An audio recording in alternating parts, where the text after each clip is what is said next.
আমরা সবাই লড়াই করেছি এবং সে লড়াইটা করেছি গণতন্ত্রের জন্য।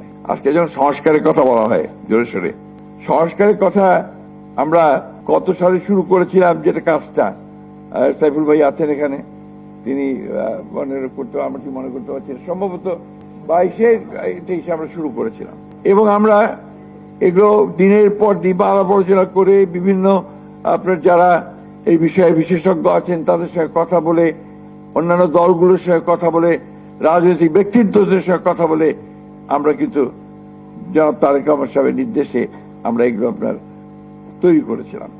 প্রথমে ছিল আমাদের বিএনপির 10 দফা, তারপরে সেটাকে বাড়িয়ে 27 দফা, তারপরে ফাইনালি সেটাকে 31 দফা এবং সেটা আজকের যে সংস্কার বিষয়গুলো আসছে সেগুলোই তাদের মানে মূল বিষয়গুলো কিন্তু সেটাই ছিল। সেই জন্য আজকে যদি কেউ দাবি করেন যে সংস্কারটা এককভাবে করো, ব্যক্তিগত হবে, এটা আমার মনে হয় সংকীর্ণতা ছাড়া আর কিছু হবে না, বা কোনো দলের বা কোনো ব্যক্তির।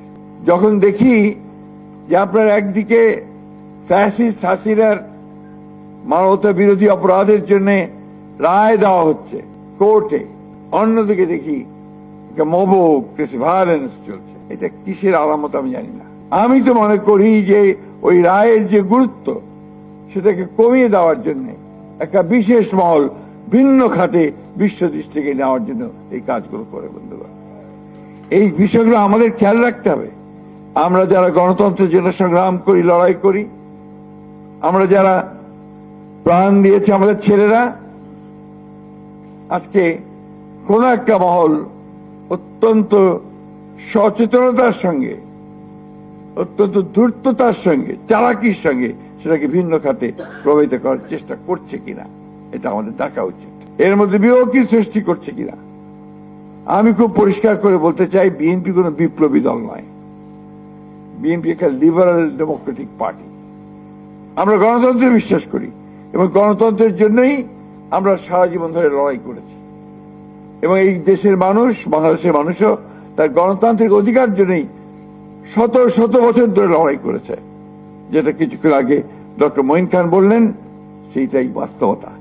এখানে নিঃসন্দেহে যারা বিভিন্ন মতবাদে বিশ্বাস করতে পারেন, কিন্তু আমরা বিএনপি, আমরা খুব পরিষ্কার ভাষায় আমরা বলতে চাই, উই আর লিবারাল ডেমোক্রেটস।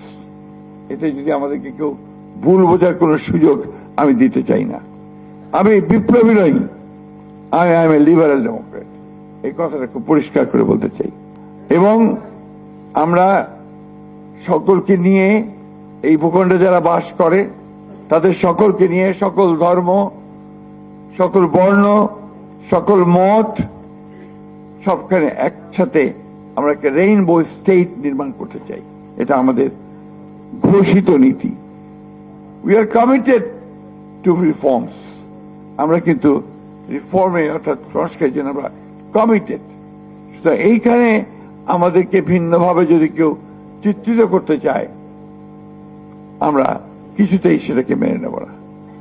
প্রিয় সুধীবৃন্দ, আজকে আমরা একটা ট্রানজিশনাল পিরিয়ডে আছি, একটা দোলাচল চলছে।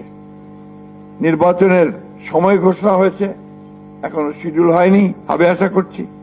নির্বাচনই কিন্তু সব শেষ নয়। নির্বাচনের মধ্য দিয়ে একটা ডেমোক্রেসিতে ফিরে যাওয়া এবং একটা ডেমোক্রেটিক কালচার গড়ে তোলা, যেটা আমাদের সবচেয়ে বড় অভাব। আমরা মানুষগুলো কেউ, আমাদের দোষ নয়। এখানে দীর্ঘকাল ধরে সেই ব্রিটিশ পিরিয়ড, যখন পাকিস্তান সৃষ্টি হওয়ার পর থেকেই এই অঞ্চলে, ভূখণ্ডে গণতন্ত্রের কোন চর্চা হয়নি। গণতন্ত্রে আমরা বিভিন্ন রকম ব্যাখ্যা দিই। কালকে আমরা ব্যারিস্টার মওদুদ সাহেবের একটা বই উন্মোচন হলো, বইটার নাম ছিল ডিমাইজ অব ডেমোক্রেসি।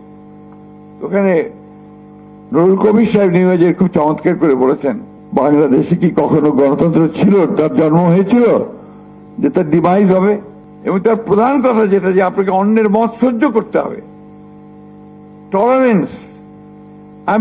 আপনি আপনার কথা বলবেন, সেটাকে আমি সহ্য করব না, পিটিয়ে দেব, আপনার মব ভায়োলেন্স তৈরি করব, কিছু মানুষ তৈরি করে বলবো যে ভেঙে দাও, চুরিয়ে দাও, তাকে মেরে ফেলো পিটিয়ে। This is not democracy. ডেমোক্রেসির মূল কথা হচ্ছে যে আমি তোমার সঙ্গে একমত না হতে পারি, কিন্তু তোমার মত প্রকাশের যে স্বাধীনতা তাকে আমি আমার জীবন দিয়ে হলেও রক্ষা করব। That is democracy.